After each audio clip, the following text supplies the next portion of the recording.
If I were to describe myself, I think I would describe myself as being intellectually curious. Not just think about a particular topic the way the world sees it, but go all the way around the topic and think about, is there another way to look at this? I have a mental picture of the campus as if you had a drone circling over the chapel green. It was very peaceful, and in fact, that's one reason I kind of wanted to go to Principia. One thing that I would say about the community at Principia is everybody smiles. You assume everybody's your friend, and it's a lovely, warm atmosphere.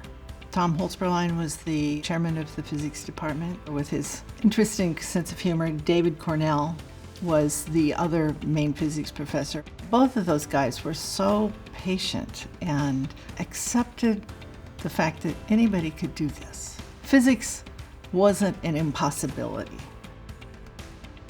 I don't remember if it was my 6th grade class when Alan Shepard made his suborbital flight. From then on, I wanted to be an astronaut. There were a few problems with that, though. I was too tall, I was a woman, and I wore glasses. There were a couple of Principians working at JPL, and one of them was in a position where he was able to hire people. That summer, my job was to look at the trajectories of these 2 spacecraft and figure out how to get the most pictures possible as these spacecraft sped through the solar system. So how did I get the job? I prayed, and I still remember what I prayed with. I prayed with, Shepherd, show me how to go. And also, in heavenly love abiding, no change my heart shall fear. And I was hired, and I moved to Pasadena, and I started planning these picture-taking sequences. I worked on an instrument that flew on the 2nd space shuttle. And I remember after the mission was over, walking through the concourse at Houston International Airport thinking, I've done what I can do to fulfill those astronaut dreams. There is this big question that I used to get asked all the time. How can you reconcile studying physics when it has to do with matter? Mrs. Eddy has a great quote in Miscellany. A newspaper reporter asked her what she thought of science and modern technical inventions, and she was very much in favor of them, as long as they didn't replace what was true from God's point of view. You can take the good and put it to use. If we didn't do that, we wouldn't have the modern inventions we have today that are so helpful. I left JPL to fulfill actually a 34-year dream. I knew class instruction was a good thing and that I should probably have class instruction, so I decided to have class instruction the summer I graduated from Prin. But I didn't know that the purpose of class instruction is to teach you how to become a Christian Science practitioner. And I came out of class realizing that that was really what I wanted to do.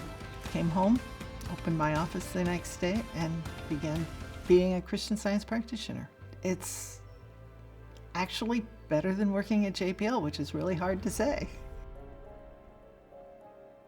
Whenever somebody asks me how Graham and I met, my first question is, how long do you have? I think we're a great partnership. I've been thinking over the last few weeks about the various projects we've worked on together since we've both retired. We're both ham radio operators, which is pretty fun. I like to cook from cookbooks that were published by restaurants. We have a weather station, which Graham actually takes care of. We've been to Southern Africa, we've been to several Arab countries, of course all over the United States, Alaska, South America, pick a place.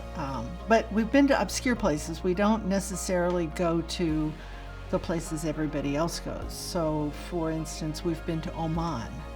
We, at the very last minute, decided to go see the solar eclipse that was in Oregon and then move south. And we had to figure out what equipment to take to photograph the sun.